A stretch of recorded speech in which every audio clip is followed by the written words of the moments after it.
here early in the morning. I'm Anzueto from University of Texas in San Antonio. My co-speaker is Professor David Singh from Manchester. So I have a couple of housekeeping items to discuss with you. So this, when I thank peer review for providing the session, and AstraZeneca Pharmaceutical for educational grant. You have not completed the pre-event summary, please complete that. I remind, look for additional polling during the presentations. We would like to encourage you to send all your questions online. And that way will make it easier to, and for the time that we have, it will facilitate. We have here, people who are here, please scan those QR codes. And they have some questions to answer, and there's some prizes that they've been drawing that you will get. For virtual learners, also, we recommend them to respond to the post questions in their screens. So this is the instructions. You scan, you get the information over there. So you look at that, you will see some practice slides. Okay, so what's the objective to be here today? So we're going to talk about the role of cytokines such as IL-5, 32, TSP, play a key role driving inflammation and symptoms in COPD. We're going to discuss the current goal recommendation that we're going to hear a lot about that today and in the next couple of weeks that supports the clinical evidence for the use of biological therapies in patients with COPD exacerbations. We're going to discuss factors about biomarkers like eosinophils, exacerbations, history, lifespan, help to inform treatment planning to identify patients that may benefit from biological treatment. And biological therapies can be integrated into the personalized COPD care plans based on the latest data and patients' characteristics.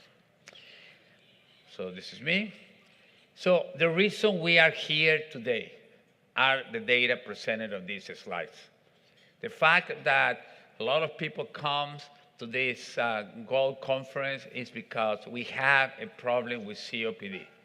The problem with COPD starts from the fact that it's a progressive disease, that the symptoms produce a tremendous burden on the patient's everyday life. The prevalence of this condition is estimated to continue to increase up to 23% all the way to 2050. And exacerbations that for many years we ignore and we say, oh, you know, Mr. Johnson has his flare-up, I give antibiotics, he's going to be back 2 or 3 months, and in the winter more often. Well, we clearly recognize that it's not that easy. That exacerbations are the major drivers of morbidity and mortality in COPD. And the exacerbation is when we make the link on the interaction of cardiovascular conditions and cardiovascular risk in patients with COPD. And this results in significant number of deaths that should not be happening. So that's the reason we all are here today, and we're going to be here for the whole day, listen to these presentations. Certainly, if you go back to the 2001 Gold document, the items listed in your slide on pink and blue, they were proposed as the objectives for the treatment of COPD. You can imagine in 2001 when it was published, people said these people are crazy. So you're talking about you're going to relieve symptoms, you're going to increase exercise capacity, improve health status, decrease exacerbation, and decrease in mortality. Today, in 2025, you know, this is a fact. This is happening. And one of the goals were established from one side to reduce symptoms. Because I can tell my patient, your lung function is going to be better, you'll have less exacerbations. My patient doesn't care. My patient rolls his eyes or her eyes and says, listen, I want to feel better. I want to be able to do more. So that's going to be pivotal in whatever we do in this condition. And the fact is that we have gone a long way with bronchodilators. You have a student in front of you 10 years ago, 12 years ago, and I have told you, hey, we're going to have in a single inhaler long-acting bronchodilators once or twice a day. that will decrease 26% the risk of exacerbations, that will decrease by 30% all-cause mortality, that will improve your St. George as well as the 100 mLs, you guys said, this guy is crazy, you have stood up and left. Today, we don't only have that, we have now information that in people who are not able to prevent exacerbations or don't get improvement for these therapies, if we add biologicals, we add other interventions, we can further improve this. Now, however, there is a large number of people that continue to exacerbate. I think it's important to highlight, in the left side of the slide, it's the risk of exacerbation if you are in a single inhaler, and in the right side, if you are in the multiple inhaler. Certainly, multiple inhaler was what we have available, and we used it for many years. But today, this slide highlights that these are not the same. These are apples and oranges. And we have to be very careful, because as you can see, the risk of exacerbation in a single inhaler is far less than the multiple inhalers. But despite that, the patients can continue to exacerbate. And those individuals, they exacerbate, we know they will have more decline in lung function, they're going to feel worse, have more exacerbations, and go with this spiral. It has been suggested that should be like, have to incorporate cardiovascular condition into this spiral, but the fact is that there are multiple organs, it's not only the lungs that will impact it. But these individuals who exacerbate, if you look on your left side, they are 54% have more severe airway obstruction, 79% will be symptomatic with MRCs more than 2, 1/3 of those patients require supplemental oxygen. We look in the middle, the prevalence of the cardiovascular condition. Yes, I knew that my COPD patient has some cardiac disease and has some problems. But now that we are allow our patients are able to live longer, have better quality of life, I see these patients coming complaining of shortness of breath, spirometry is stable, everything looks great. I send it to the cardiologist, and they come back with 3 stains on the crack in their chest because the cardiovascular disease is able to manifest. And these patients, because they're having exacerbations, are more likely to have prescriptions of systemic steroids, and the annual exposure is significantly higher. So I'm making a point, we have gone a long way, but we still have a significant problem. So we need to look at what else can we do to reduce. Because the patients who exacerbate in the last month are very likely to have 69% one severe, or they can have 69% moderate or more than 25% severe exacerbation that can result in death. This condition can kill our patients. This is not a walk in the park. So we have to do everything that we can to understand the underlying mechanisms and provide our patients appropriate therapy. We are evolving in this understanding. Certainly, our brother disease, asthma, have taught us a lot of information on what could happen in COPD. But at the same time, our COPD patients are telling us, I'm not asthma. What you have applied for asthma, don't apply to me because it's not going to work. And study after study and intervention after intervention is showing us that COPD is unique. They have environmental conditions. They have inflammation in the airway. They already have what we want to prevent in asthma, that is airway remodeling. There is epithelial dysfunction, continued exposure.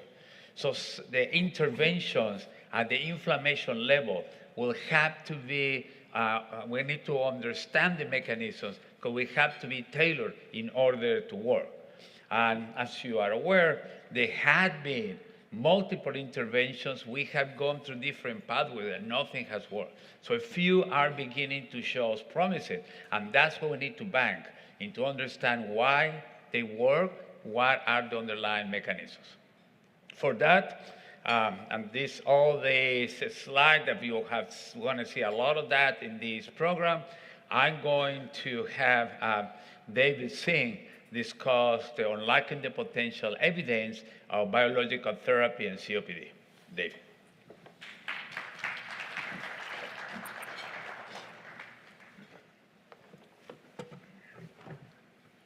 So thank you, Antonio.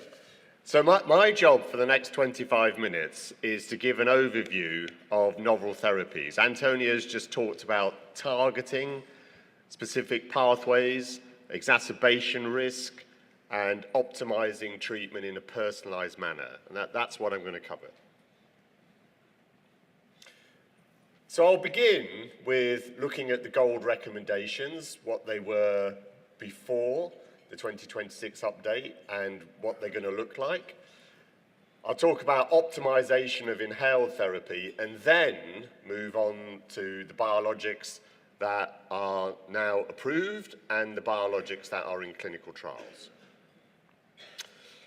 So briefly, here's the initial pharmacological treatment for COPD patients in the previous version of the GOLD document. Now, if you've been online, you'll be aware that there's a small but important change to this.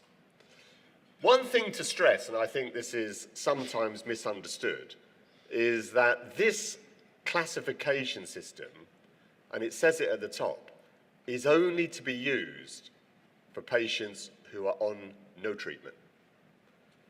So when a patient comes to the physician and they're either newly diagnosed or for whatever reason they are on no inhaled therapy, you use this classification system.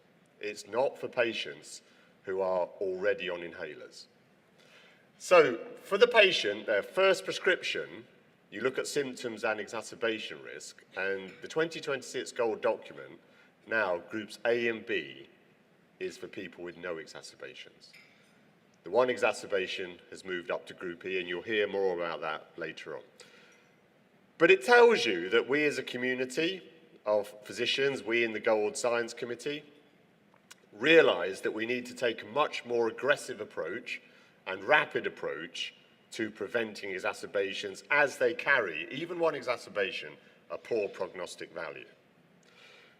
So for patients in group E who have exacerbations, then the majority will be treated with a dual bronchodilator. But if you have evidence of type 2 inflammation using blood eosinophil counts, if it's above 300, it will be reasonable to commence the patient straight on triple therapy. And then the follow-up algorithms. So here's where you start to split out different treatment pathways according to the treatable traits of breathlessness or exacerbations. And of course, most patients who are exacerbating will also have a heavy burden of symptoms. So the patient comes back, they're already on inhaled treatment, and you need to decide what to do next because you've decided they need more treatment. Well, if they're breathless, you optimize bronchodilator therapy. They'll probably step up to dual bronchodilator therapy. You'll think carefully whether they're adherent, look at their inhaler device, you'll manage comorbidities. And one of the advances I'll show you in the next slide is there's the possibility to add an inhaled bifunctional molecule, a PDE3/4 inhibitor, ensifentrine. If the patient's experiencing exacerbations, and really one exacerbation then is the signal to optimize management, for inhaled therapy, the escalation is based on the evidence of type 2 inflammation.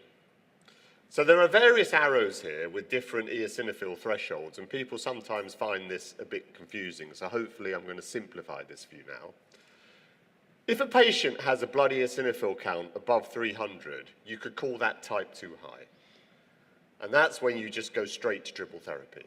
And it was there on the previous slide.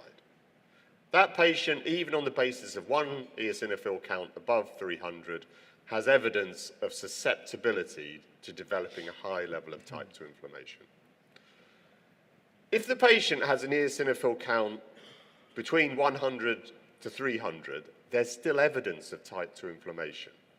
But there, if not already on a dual bronchodilator, you have time to do that first, and then if needed, then step up to triple. So if a patient's already on triple therapy, and they're suffering with one or more exacerbations, what do you do next? Well, that's where you use a combination of clinical characteristics and biomarkers to decide. So you see here that, again, for patients with type 2 inflammation, you could choose a biologic that targets these pathways, dupilumab, if they also have chronic bronchitis, or mepolizumab, irrespective of the presence of chronic bronchitis. Alternatively, if there's no evidence of type 2 inflammation, you can consider roflumilast for patients who have lower FEV1, less than 50%, and chronic bronchitis, or in former smokers, azithromycin. So we're using clinical characteristics such as bronchitis, are they active smokers at this point in time, and biomarker characteristics to decide how to optimize treatment in those who are exacerbating while on triple therapy. So I said I would briefly mention ensifentrine. So the ENHANCE studies, a pair of phase 3 studies done over 6 months, were focused on lung function and symptoms. And you'll see lots of data there. I'm not going to read it all out. But both studies provided convincing evidence that for patients who are breathless, when you add on this inhaled molecule to existing treatment, that there was an improvement in lung function, also symptoms and quality of life. But there are some gaps in knowledge. These individuals were not enriched for exacerbation history, and therefore, though there was a reduction in exacerbations, the exacerbation rate was low, so we need to know more about that. And none of the patients in these studies were on triple therapy. So hopefully, we'll have more information on that in future.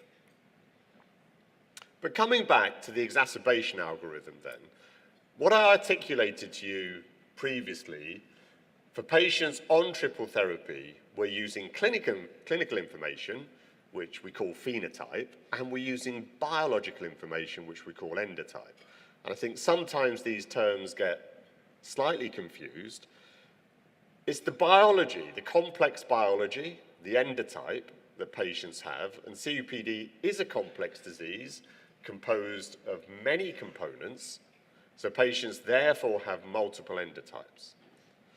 And those pathways give you the clinical presentation. So ideally, one wants to capture both the biology and the clinical presentation to make the right treatment decision. So to bring this to life, I'll give you an example of something we already do in clinical practice, apart from measuring blood eosinophil counts. And it's alpha-1 antitrypsin deficiency. So the clinical phenotype is the non-smoker who develops emphysema at a young age, and that raises a suspicion. You ask for the family history. You'll measure the biology. You'll look at the alpha-1 antitrypsin levels. You'll measure the genotype. And you'll marry that all together to give you the diagnosis and to come to the right treatment decision. So that's precision medicine. And we're now doing that then for patients who have cigarette smoking related COPD or non-smoking related COPD, such as indoor and outdoor pollution. So what are the key clinical characteristics that we look at to try and follow this precision medicine approach? Well, you saw on the follow-up algorithm, we look at breathlessness specifically. That guides optimization of bronchodilator therapy. We look at exacerbations, and one exacerbation is a signal to reconsider management. We look at current smoking. The evidence for azithromycin is stronger in former smokers. And we look at the presence of chronic bronchitis, because the studies done with roflumilast, the PDE4 inhibitor, were in patients with chronic bronchitis, and the studies done with dupilumab, the monoclonal antibody that targets IL-4 and 13, were done in patients who have chronic bronchitis. And then we look at the biomarker characteristics to identify patients with type 2 inflammation.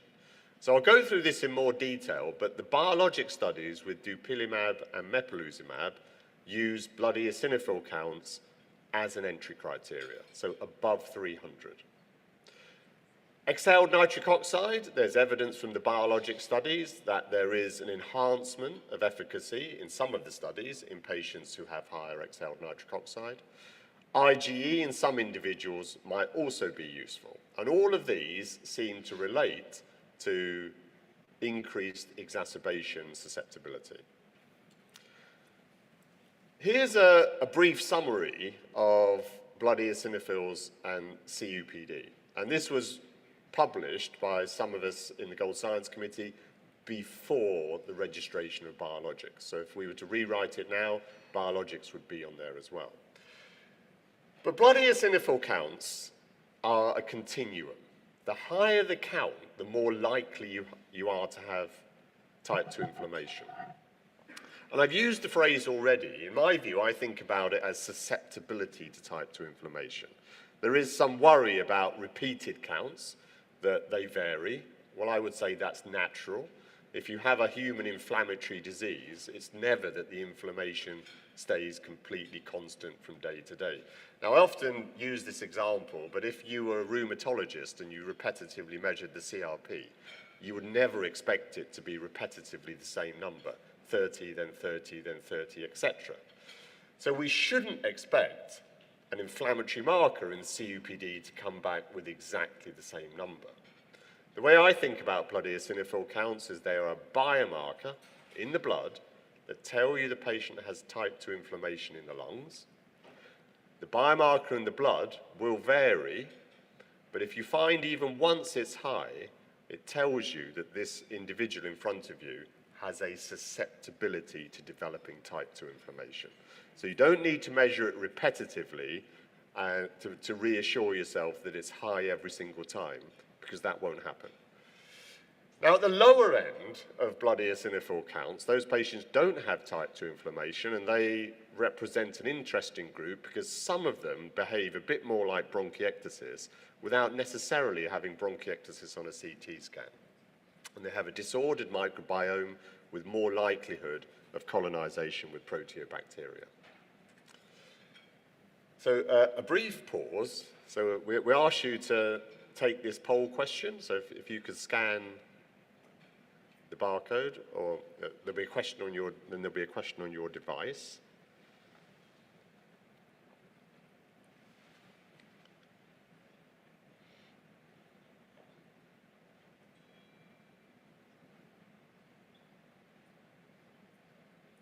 So hopefully everybody's able to do that. Hopefully it will show that something I've said makes sense and you'll be able to answer it correctly. So I can see everybody stopped scanning. We'll be able to move on.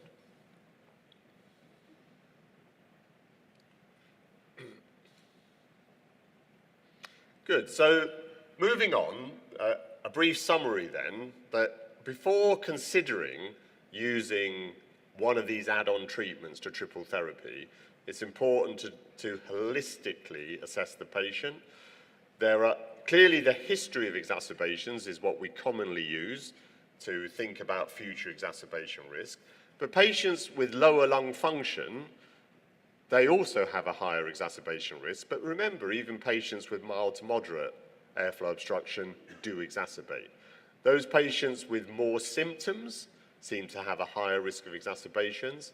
Doing a CT scan is extremely useful. I do a high-resolution CT scan in all my patients. You may find concurrent lung pathology, bronchiectasis, for example. Antonio mentioned it earlier. Mucus plugs, an emerging field, they relate to increased exacerbation risk. Bacterial colonization then at the lower end of eosinophil counts, a specific phenotype. Immunoglobulin deficiency, you may need to look for.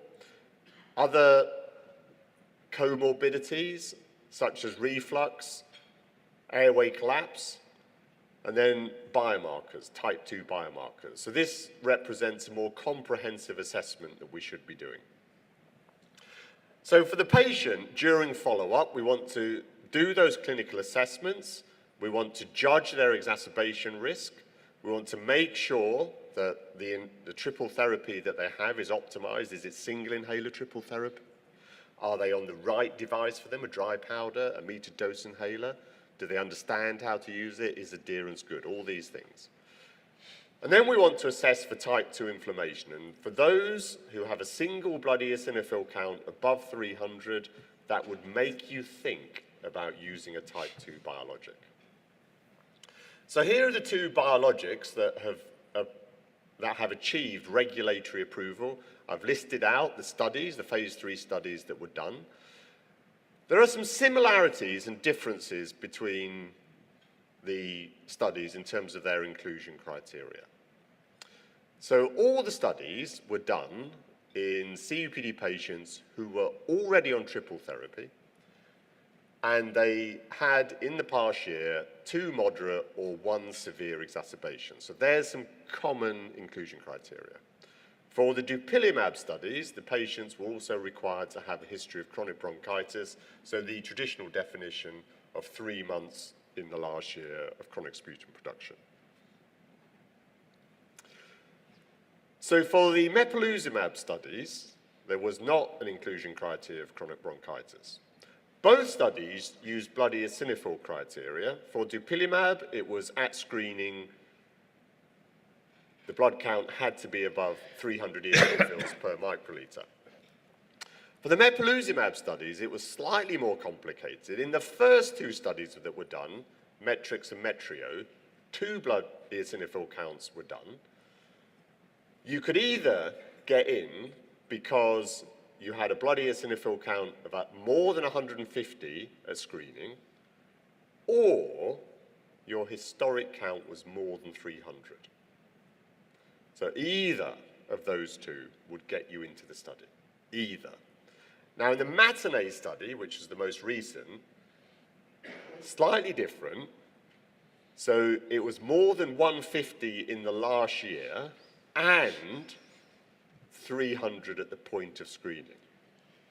So evidence from 2 counts, whereas METRIX and METRIO was evidence from 1 count.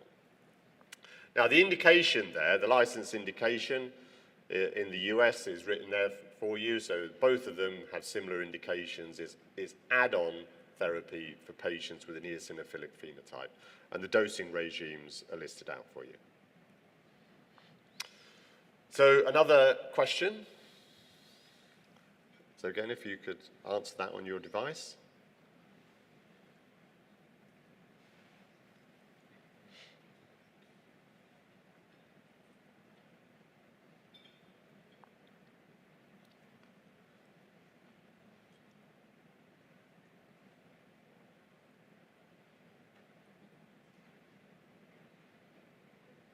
I'm waiting to see when people stop looking at their phones, and then I'll move on.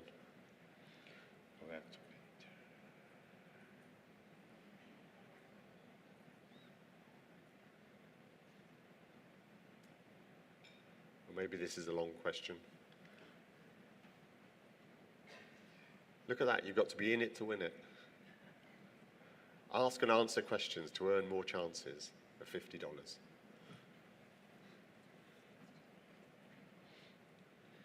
So move on. So let's look at the results.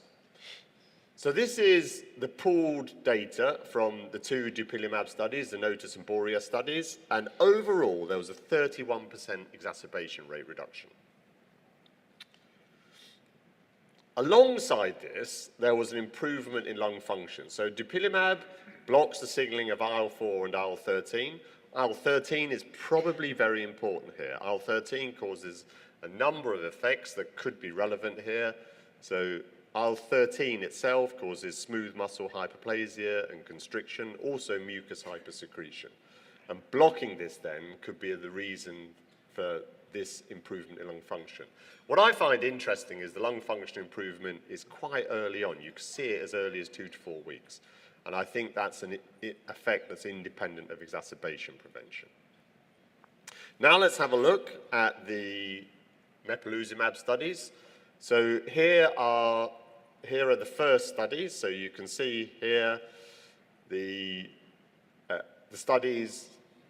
So here's the matinee study, sorry. So what we have here is a 21% exacerbation rate reduction, and the eosinophil criteria, just to remind you, are written across the top. So here you had to have it done twice to confirm that you had type 2 inflammation. And here are the previous studies. So the METRIX study was positive with an 18% exacerbation rate reduction. So 2 positive phase 3 studies.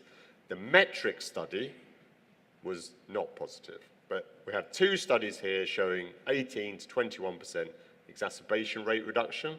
Blocking interleukin-5 stops eosinophil production and recruitment into the lungs. So two differing mechanisms of actions for these biologics. So these are great advances, but what are the limitations? So we have two type 2 biologics here. The studies were done in individuals with higher blood eosinophil counts, and 300 is a reasonable threshold to use. Blood eosinophil counts do vary, but I would just use a single count. If you have evidence from one count over the year, even if you have multiple counts, that tells you the patient has a susceptibility to type 2 inflammation. However, what about the rest of the patients? And their COPD is essentially an epithelial-driven disease. Cigarette smoke, particulate matter damages the epithelium, and that's where the family of cytokines alarmins could be important here in driving a broad pathway. And Antonio showed you this earlier. Two of the alarmins that I'm going to go through are interleukin-33 and TSLP, thymic stromal lymphopoietin. These are released by the epithelium. Now, they're lumped together here as one, and I don't really have time to go through this in detail. You could give a whole lecture on this. They actually are very different. They act on different receptors, so TSLP, and I'll talk about TSLP in depth later this morning. It acts on the TSLP receptor, IL-33, acts predominantly on the ST2 receptor. They signal through different pathways as well. TSLP signals through JAK-STAT pathways, IL-33 through NF-kappa B and other pathways. But there is some commonality. So they both act on ILC2 cells and both then drop the blood eosinophil count. So they both definitely have an effect on type 2 inflammation. But they also have effects on other non-type 2 pathways. So that gives them the potential, and I say potential, to be broader acting than the type 2 biologics that you've just seen. Another question? Keeping you busy this morning? Awake. Remember, you have to answer more of these to win the prize.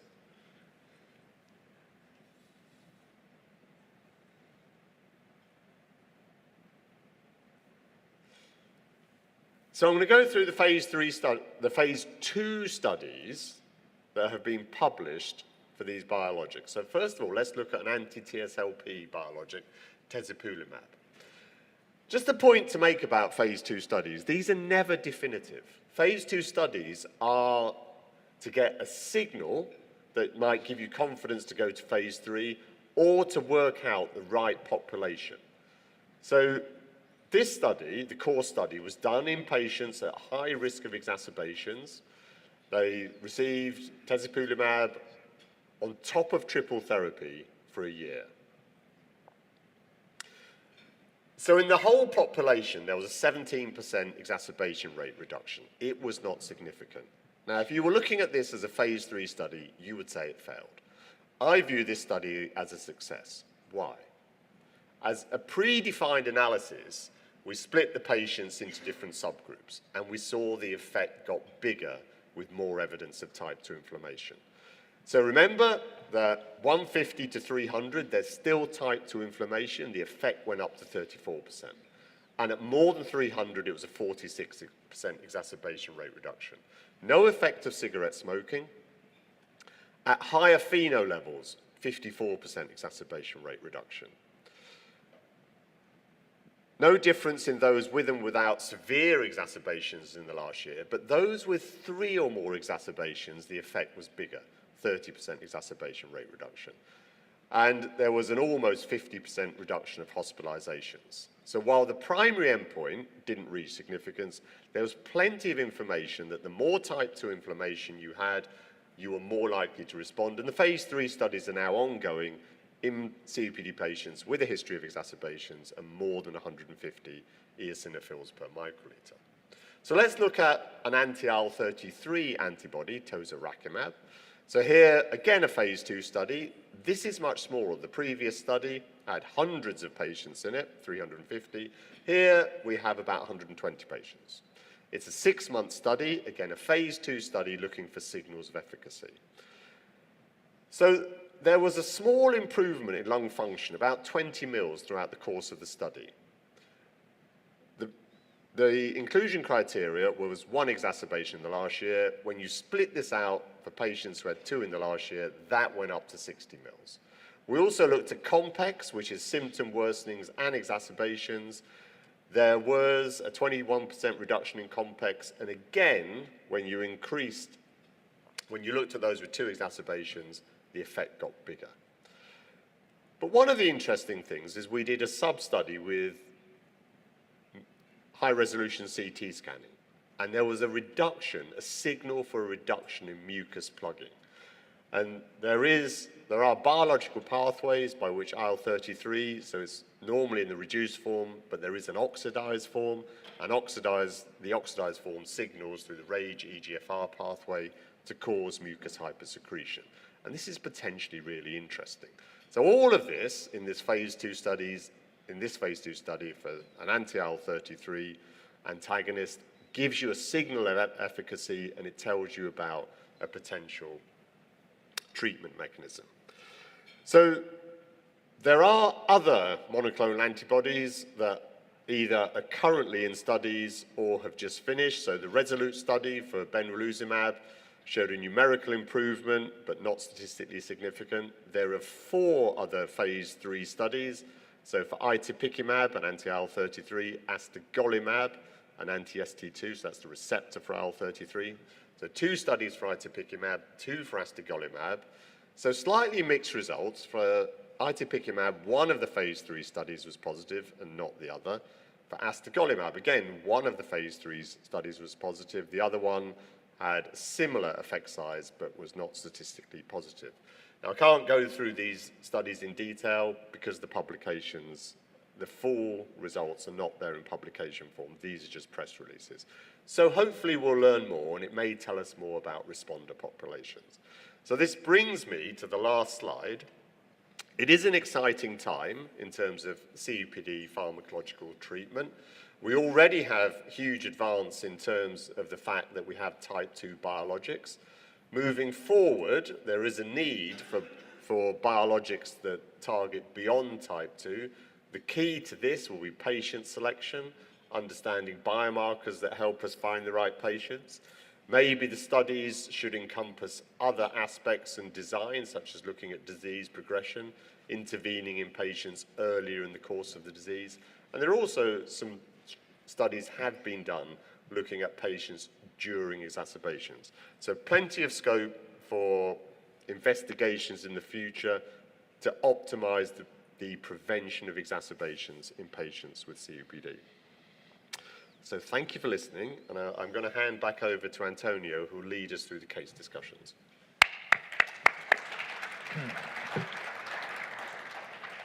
Well, thank you, David, for this overview.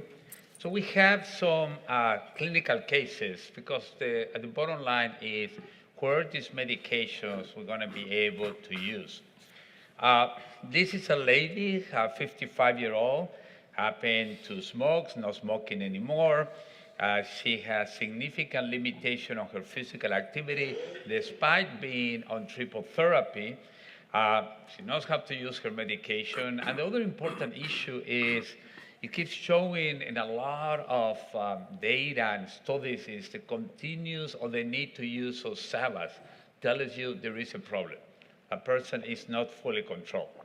So you have here the symptoms of dyspnea. A patient was admitted with a COPD exacerbation 3 months ago. He has comorbidities, cardiovascular, high cholesterol, anxiety.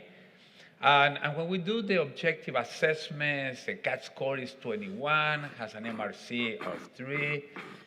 He has 7 in the board scale when he starts walking.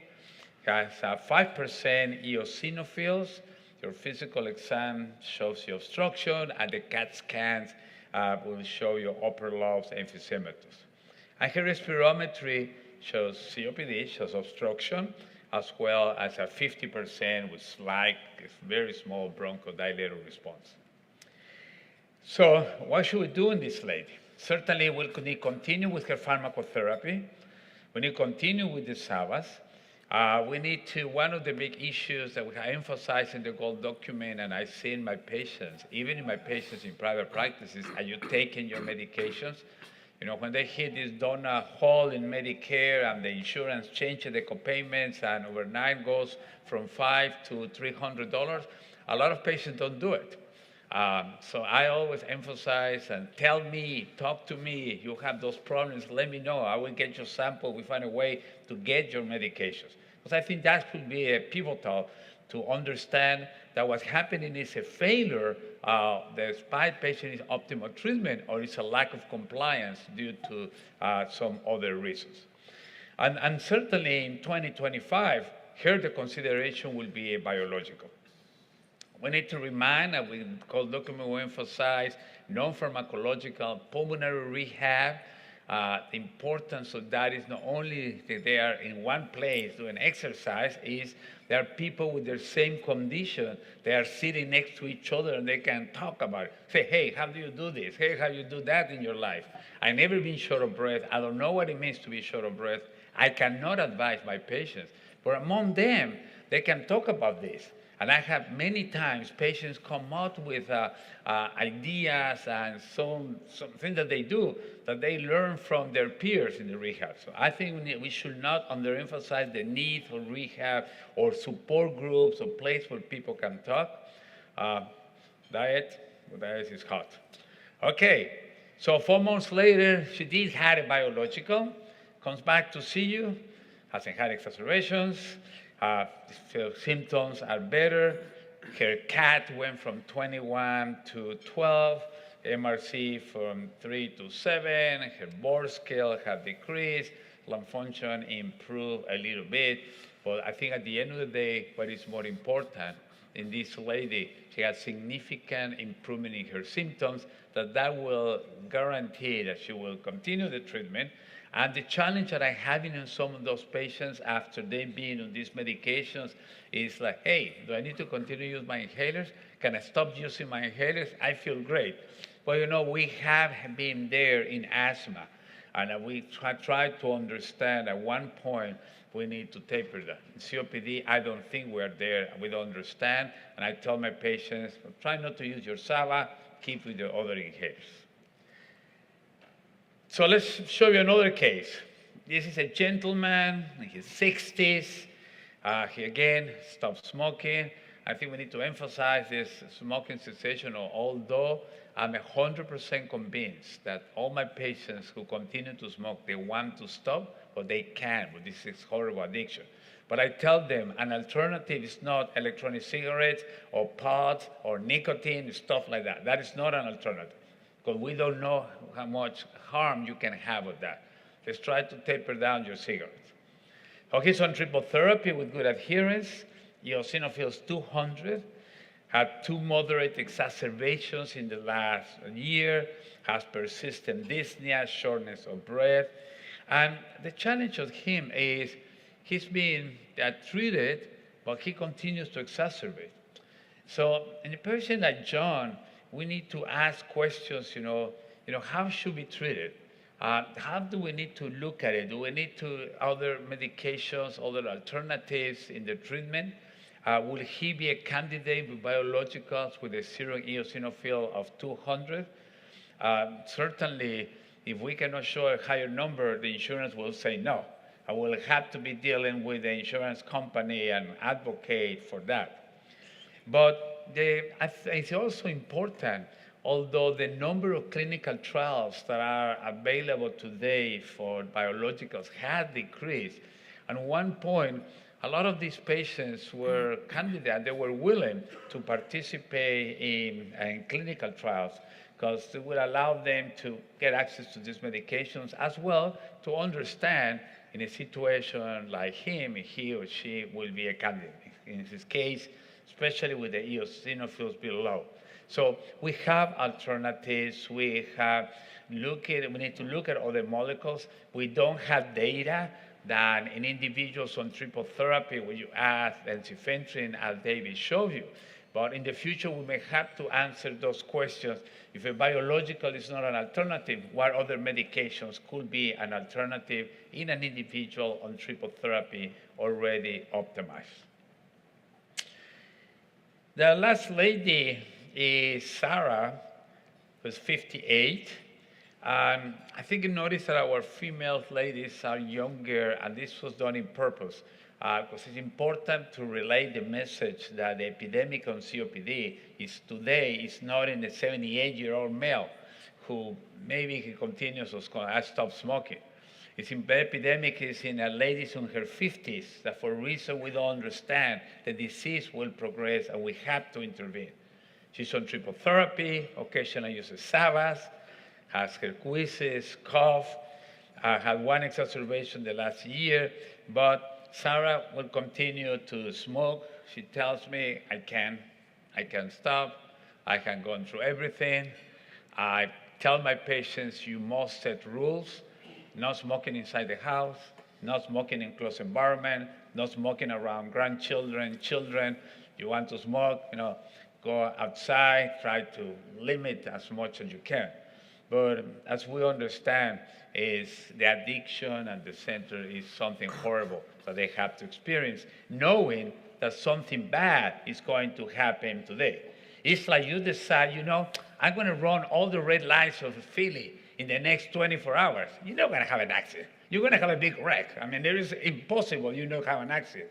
These patients know there is something bad is going to happen today. It's not their lungs, it's their heart, it's something, but they just can't. But we need to continue to work with them. So here, certainly, we should ask about the managed active smoking. We need to talk about pharmacotherapy. We should be a candidate for biologicals. We should probably check her eosinophils. We do have data now. We have secondary analysis from the dupilumab trials and from the mepolizumab trials that the response were similar in active and former smokers.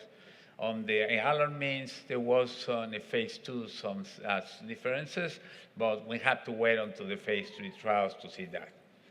And certainly, one of the big issues we have to address is how can lifestyle factors, should will be impacting and should we continue to address.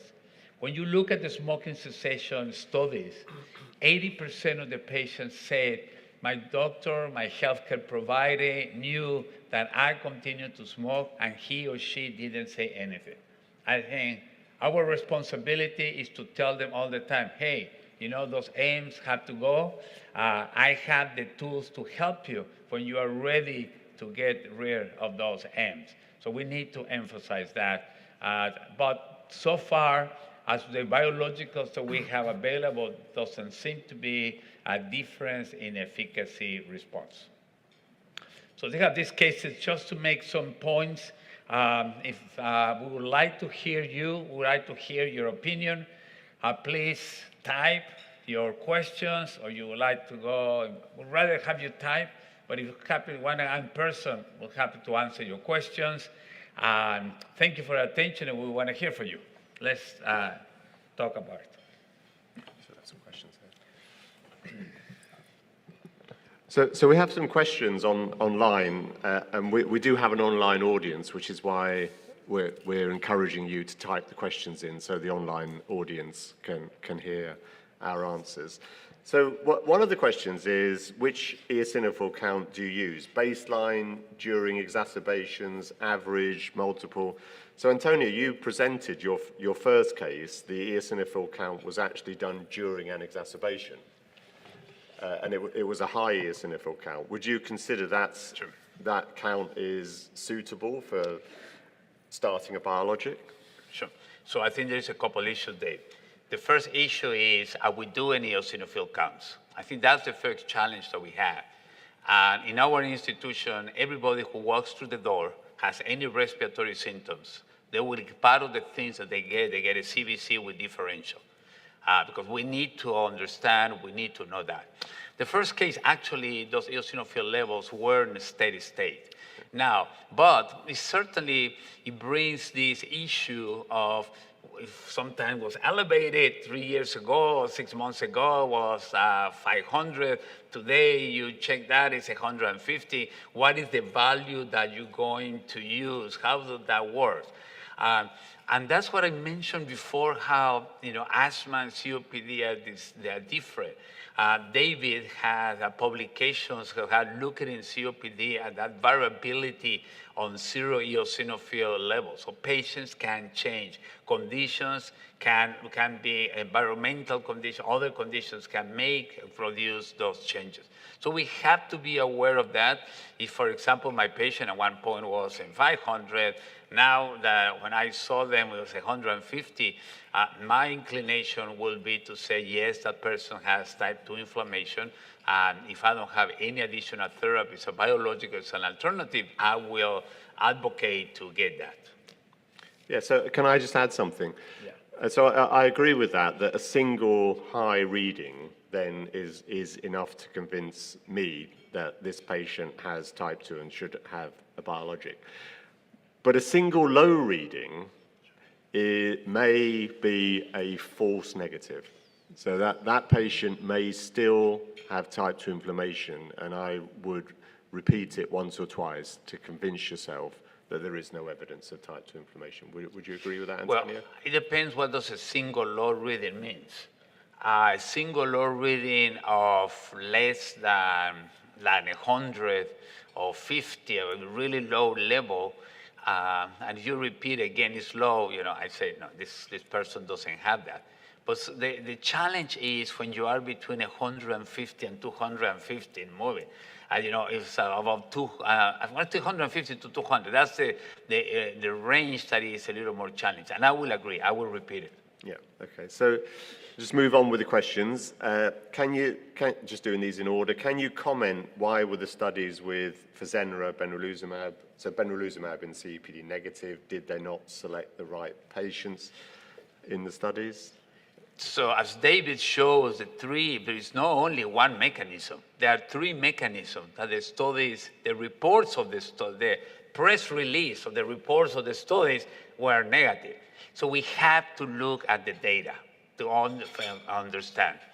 My bias, and I show you there a point about what is triple therapy is not the same. Open triple therapy and closed triple therapy will decrease significantly your risk of exacerbations. And we look at that in the control group in the meposulimab trials. In the matinee and 3 years early in the METRIC study, if you look at the baseline control, exacerbations were 1.7, now it's 1.2. When we look in the dupilumab trials, the control group, we're talking about 1.1 exacerbations. So how the patients were treated, I think that may probably have an important role. So we have to have the publications, we have to see what was the patient selection, because that will help us to answer this important question. And this is pivotal for future studies, because we don't want to limit interventions and say, oh, the studies were negative, because we studies were not in the wrong population. That's why we have to, as new medications get developed, it's crucial to understand what makes them negative in order to move forward. So here's a good question. So in a patient with COPD and increased blood eosinophil count, how do you decide which biologic to use? What are the differences between dupilumab and mepo? So if I'll just make a comment first, briefly. So I think we're in the same situation that the asthma field was in many years ago. And they have worked out now some characteristics of patients that will favor towards one biologic rather than another. So I don't think we can answer that question precisely at this point in time. I think we are at the start of the same journey. Antonio? So I think we need to understand the patients who were studied. Dupilumab were studying patients with chronic bronchitis. See, if my patient has chronic bronchitis, certainly dupilumab will be the alternative. If my patient doesn't have chronic bronchitis, I think that patient should be meposulimab. Yeah, okay. So which patient phenotypes are most likely to benefit from epithelial cytokine blockade, frequent exacerbators, chronic bronchitis phenotype. So I think, Antonio, you've already answered this by saying we need to wait for the full publications because there's 4 phase 3 studies we're waiting to see. Any No, I agree. I agree. We need to understand the patients. But remember that we talk about, for example, exacerbation phenotypes. But those concepts of exacerbation phenotypes were perfect 15 years ago when patients had 2 exacerbations, 3 exacerbations per year. Today, we don't have those. A patient who has 3 exacerbations per year or 4 exacerbations per year, the first question I ask myself is, are they using their medications? And if they're using their medications, what else do they have? I have a gentleman intubated, and my team says, oh, the 3rd time he's intubated in the last 6 months. I said, listen, stop. I mean, this is not 2025, this is not 1990s. He has to have something else. This gentleman had a huge hiatal hernia. Every time he lay down, he aspirated. He started sleeping in the recliner, and they fixed his hiatal hernia. His COPD got cured. We never saw him again. So we need to ask why these events are happening, because they are not happening as used to be 10, 15 years ago. Is the value of biologics in reducing COPD exacerbations mitigated, so I guess that's reduced, if a patient's on other agents besides triple therapy, such as azithromycin or roflumilast? I would say we don't know. Yeah. Very few people are using roflumilast, and I foresee the roflumilast usage will continue to go down as we have other alternatives to our patients. I have never been very fan of azithromycin for COPD. First, the original study, every day 500 milligrams is a no-go. 250 3 times a week, I was never a big fan of that. Another is some data, but 2025, we have better alternatives. And if you use, please, have your patient have their audiology check every 3 months. They don't become deaf slowly, they become deaf suddenly. And I had, unfortunately, several patients who became severe deaf that had made me rethink, what's the value of doing this intervention. The other practical point to raise about azithromycin is the studies were all 1 year long. And I think you have to be very careful about long therapy over many years because of antibiotic resistance. And that question, then, if the patient's already still exacerbating despite triple and azithromycin, you have to question whether the patient should continue with azithromycin anyway. And those studies were not done in triple therapy or the medication that we have today. Yeah. So what's the potential role of biologics? So this is, I think, the acute intervention, the role after a COPD exacerbation treatment. For example, if somebody's exacerbating and concurrently has a respiratory infection, so maybe a viral infection. So I'll kick that one off. So anti-IL-33, tozuracimab, there were some positive early phase data of intervention with this acutely during COVID infection. So and remember, these alarming cytokines are released by viral infection. So that does give you a scientific case to intervene acutely. Anything to add?